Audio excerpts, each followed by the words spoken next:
30 გარდაცვლილი და 32 დაშავებული პროფკავშირები გასული წლის პროფესიული ტრავმის სტატისტიკას აქვეყნებს. მესამე სექტორის სამსახურეობრივი მოვალეობის შესრულებისას უბედური შემთხვევების მაჩვენებლის ზრდას საწარმოებში არაპროფესიონალების დასაქმებით ხსნის. ვინიცავს დასაქმებულების უფლებებს და რას უკავშირდება საწარმოო ტრავმების შემთხვევების ზრდა. მსგავ თემის შესახებ ჩვენი რეპორტაჟიდან გაიგებთ. დარიკო დიასამიძემ საწარმოო ტრავმა 9 დეკემბერს სალიბაურის სათბურში მუშაობის დროს მიიღო. იხსენებს, რომ უხმანალექმა სათბურის სახურავი ჩაანგრია და რამდენიმე თანამშრომელი მოიყოლა. შედეგად 2 ქალბატონი გარდაიცვალა და 10 თანამშრომელი დაშავდა. როგორც ის აცხადებს, შემთხვევის შედეგად ზედაკიდური დაუზიანდა. მკურნალობის ხარჯების სამსახურმა უნაზღაურა, მაგრამ ხელი დღემდე ტრავმირებული აქვს. მანქანა დაუშვიდა, თანგან დაბრუნდა მანქანაც დავეცი მხარით კინაზე. ამოარნილის მქონდა მოტეხილი და ჟეჟილი, 60 დავადება მქონდა. ტკივილები ცოტა მაქვს დარჩენილი ტკივა. დარიკო დიასამიძისგან განსხვავებული პოზიცია აქვს ფოსტისა და კავშირგაბმულობის ყოფილ თანამშრომელს ლევან ლორთქიფანიძეს. მისი თქმით 10 წლის წინ საწარმოო ტრავმა მიიღო, თუმცა არასამუშაო დღეების გამო შესაბამისი აქტი არ შეუძგენიათ. რის გამოც მკურნალობისთვის დახარჯული თანხა მისთვის არავის აუნაზღაურებია. დაზარალებულმა სასამართლოსაც მიმართა, მაგრამ უშედეგოდ. საბუთები გამომქონდა, გადმოვარდი კიბიდან, გავითიშე, მოვიდა ვიღაც ახალგაზრდა, გამიტია დახმარება, სასამართლომ ადაკმაყოფილა, იმიტომ აქტი არ დაწერილიო, აქტი ეგენმა არ მოვიდნენ, არ შეამოწმეს ჩემი რომ რა მდგომარეობაში ვიყავ, ვინმე ყურადღება არ მომაქცია. საქართველოს პროფკავშირების აჭარის რესპუბლიკურ ორგანიზაციაში პრობლემას შრომის ტექნიკური ინსპექციის არარსებობაში ხედავენ.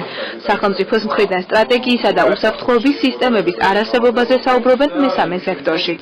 2000 წელს გაუქმნა ტექნიკური უსაფრთხოების სამსახური.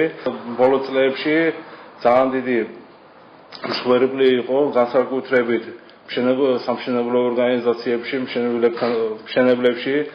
მე მინდა ის აღნიშნო, რომ ხშირ შემთხვევაში ელემენტარულ ინდივიდუალურ დაცვის საშუალებებს დამსაქმებელი არ აძლევდა, იმიტომაც რომ მონიტორინგი რომ არ იყო, ვინმე პასუხს რომ არ თხოვდა არაფერზე, პრაქტიკულად იგნორირებული იყო. ყველაზე მთავარი პრობლემა ამ მხრივ ისაა, რომ პრევენციას არავინ არ ახდენს. რა მოწმებს ვინმე არსებულ ქარხნებს, ფაბრიკებს, საწარმოებს, ორგანიზაციებს, რა შრომის პირობები და უსაფრთხოების სტანდარტები არსებობს.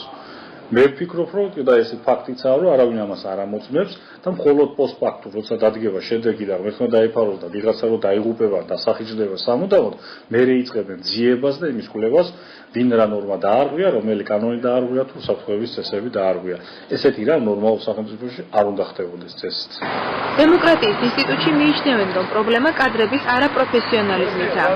ერთ-ერთ სამშენებლო ფირმაში კი აცხადებენ, რომ საფრთხის არიდება მხოლოდ უსაფრთხოების ზომების დაცვით შეუძლებელია. Travma არ გქონია ღმერთს მადლობა.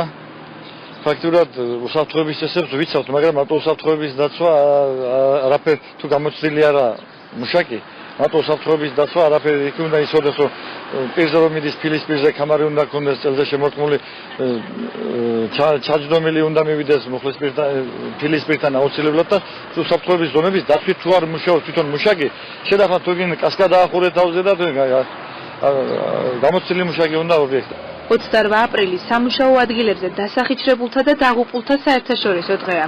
პროფესიული კავშირის გაერთიანების მონაცემებით ბოლო 6 წლის განმავლობაში სამსახურებრივი მოვალეობის შესრულებისას საქართველოში 273-მდე ადამიანი დაიღუპა და 500-მდე მძიმედ დაშავდა.